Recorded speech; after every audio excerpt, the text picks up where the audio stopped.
So if you haven't heard lately, presidential candidate Andrew Yang has been absolutely on fire lately in the polls. One poll put him as high as 8% nationally, which would make him the fourth leading Democratic presidential candidate at this point. Now this is huge because in front of them, the only real contestant or candidate to be president is Elizabeth Warren. That is the only person that right now that's truly rivaling Andrew Yang. And with this meteoric ascension to being one of the top presidential candidates after 4 months being absolutely basically unknown, there is really one person that can actually say that they played a absolutely crucial part in making Andrew Yang a serious contendant, a serious candidate, and likely to win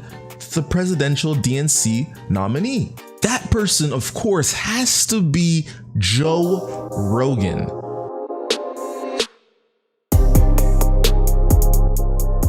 Now, Joe Rogan has one of the biggest podcasts in the world. You might remember him from Fear Factor, but right now his podcast does around like 4 million downloads an episode, 30 to 50 million downloads per month per his podcast of a 3-hour podcast, and around another 50 million plus views and watches on YouTube. Every month he has essentially 100 million plus listens of his podcast. Every month, 100 million every single month. If a TV show comes out that's 30 minutes or an hour comes out and gets around 2 to 4 million views or watches in an episode, they're a literal smash hit. Like, they are out of this world a hit. And Joe Rogan, with only 3 employees, has around 4 million watches / listens to his podcast every 3-hour episode that he puts out. Absolutely mind-blowing. And it was his 3-hour interview with Andrew Yang that really introduced the world to this candidate that wanted to give a free $1,000 a month to every American citizen. So if there was one person that could truly benefit from the "I told you this guy was a legitimate candidate, I told you this guy has some great policies," if there's one person who could really take credit of that and really start to reward himself for just the knowledge of the great Democratic candidate, that would be Joe Rogan, for giving him a chance on his podcast. But this is the genius of Joe Rogan, and this is what makes him one of the greatest podcasters of all time. Because when he truly feels something, he says it, and he is the most unbiased person I have ever just heard in my life. He has people on the right who listen to his podcast, on the left who listen to his podcast. He truly is uncoerced and able to basically say what's on his mind at all times. So in a recent podcast that he did with fellow comedian Mark Normad, I believe his name is, Mark came on talking about Andrew Yang and how he just loves and he really likes the candidate Andrew Yang. And Joe Rogan instantly brought up a recent article that came about Andrew Yang talking about how he wants people to eat less meat.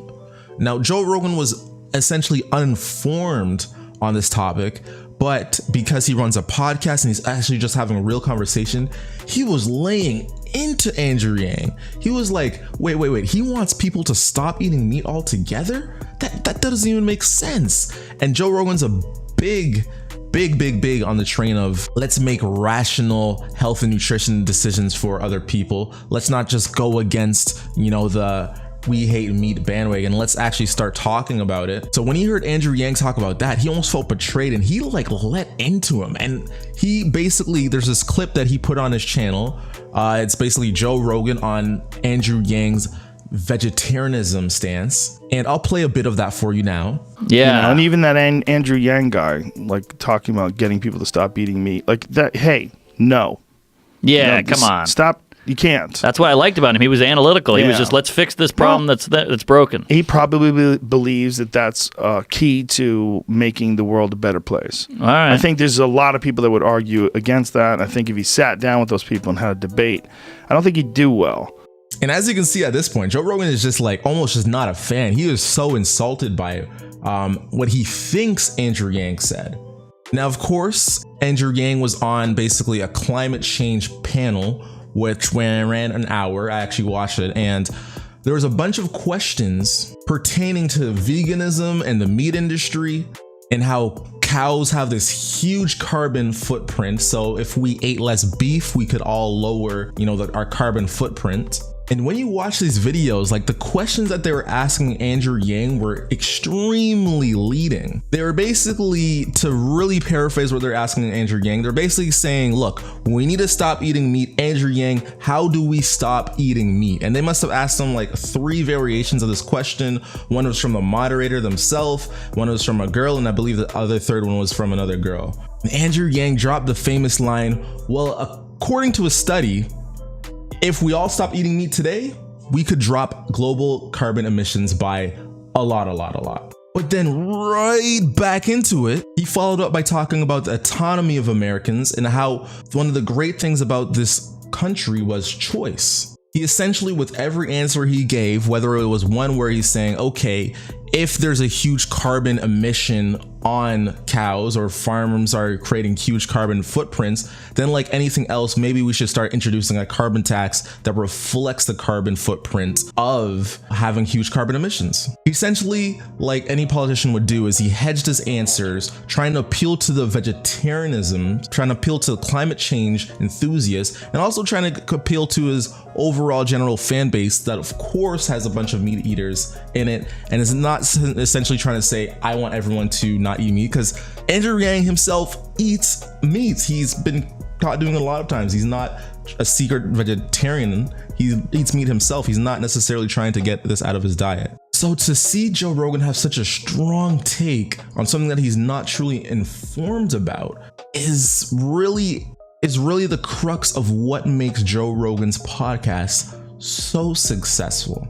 And that, my friends, is because he's not afraid to be wrong. Hi, my name is Fly Stewie. You're listening to the Uneducated Investor podcast. Feel free to leave a like, subscribe, because of course these videos take a long time to make, and let's get better at business and investing together.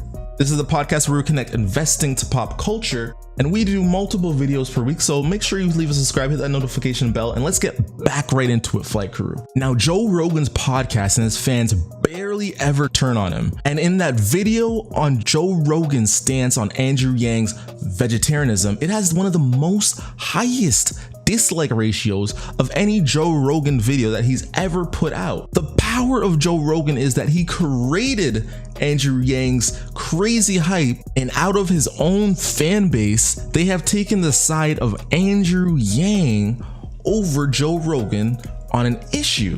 Now, the only way you really build a fan base like this is if you never pander to an audience. You always encourage open-mindedness and thinking, critical thinking, and you build a general audience of people who truly listen and aren't just spewing and thinking about facts that they've been fed from propaganda points. Joe Rogan has an audience of people who are truly critical thinkers and aren't afraid to disagree with Joe Rogan on a bunch of different things. So while most podcasts and while most YouTube channels really, they thrive on the guests they bring, Joe Rogan actually thrives on the ideas he brings and his personality, and being able to really indulge and get in there and find out what makes this person unique, special, and really bring that out in the interview. And when his channel and his audience and his fan base really start challenging what he does, he's not afraid to say that he was wrong.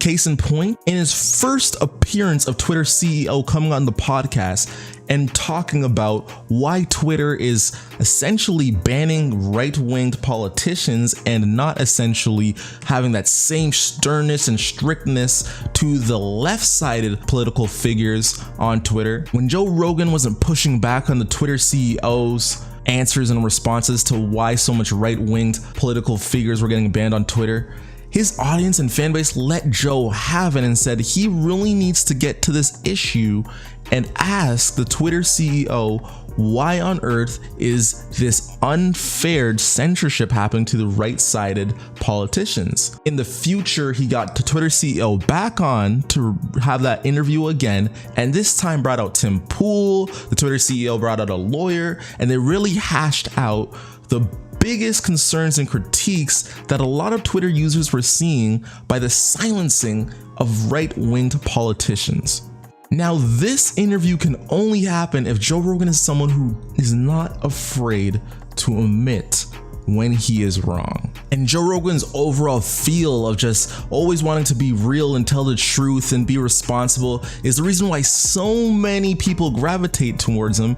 And in the appearance of someone who's a little outside, a little bit I guess full of themselves or not essentially being honest. And because Joe Rogan is such a real dude, there is nothing more hilarious when someone who presents ideas that are BS or someone who presents thoughts and opinions that are just a little too full of themselves. It is so funny when they come on his podcast because Joe Rogan is just extremely quick at calling them out on their BS, or becomes extremely evident to his audience that they are just not necessarily all they're cracked up to be. Two case in points. These are two of my favorite videos. The first one is with Neil deGrasse Tyson. Try to find all the times that he interrupts Joe Rogan, and you can literally see the visible frustration on his face in this video. So, but it's not our land. It's So specifically, these things have to Europeans take place. didn't come to Hawaii and find. Why is that any different? Probably larger volume, right? Possibly, but so what? If it's economic, you just do it. Right. And if the battery's all at the bottom of the car, and go like NASCAR, you run it. Seems like video tricks. Yeah, that seems like great.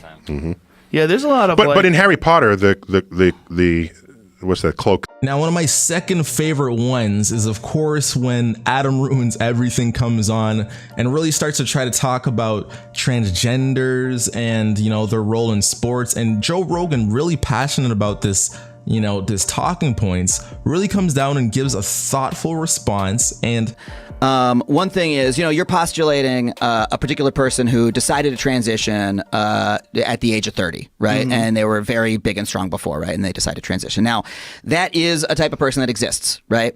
I think over the next certainly 30 years, we're going to see, now that people are starting to understand that being trans is just a way that people are, right? They're just people who are trans, and this is something that we're going to accept and support, right? You're seeing folks transition much, much earlier age, and so if someone is transitioning from the age of 7 years old, right, and working with those hormones, from that age, right, they're not going to have their body situation is going to be very different than the one that you postulated, right? We're in such new territory here, yeah, right? Well, we certainly are, and we just scratched upon the idea of kids transitioning at a very early age. I mean, there's been more scientific evidence that points that if kids don't do that, then when they wanted to be trans at an early age, they just become gay men, and that there's nothing wrong with that either. There's no reason to give kids hormones, and there's no reason to decide before a person's frontal lobe is completely fully developed, which doesn't even take place till 25. People don't know who they are. A 7-year-old, people don't even give their 7-year-old phones. You don't let them vote. You're going to let them decide what sex they're going to be for the rest of their life? The research that I've seen, it's kind of hard to watch for Adam's side, but it's really funny to watch if you're a Joe Rogan fan. So you can start to see why Joe Rogan attracts a huge audience and why his audience is overall loyal to him and why he's doing around 100 million listeners per month. But this is the Uneducated Investor Podcast. Us as people who want to start our own podcast, or people who are curious about business, want to know, how much does Joe Rogan really make from this podcast? And it's estimated he makes anywhere from $25 million to $50 million per year from this podcast. But I'm here to tell you guys that Joe Rogan is making $1 billion from this podcast. But that breakdown, my friends, Flight Crew, is for a different video. So question, Flight Crew, have you heard Joe Rogan's podcast before? What are your overall thoughts about podcasting in general? And let me know, is Joe Rogan going to do a follow-up interview with Andrew Yang to clear this Andrew Yang versus Joe Rogan beef up? Let me know in the comment section below, Flight Crew. And as always, the best, most brightest investors are the uneducated ones. Why is that? That is because the uneducated investor, they never stop learning, baby. The Uneducated Investor Podcast. Make sure to subscribe and like and subscribe. Do that so I know it's real. And we, Flight Crew, bam, we have to take off, baby.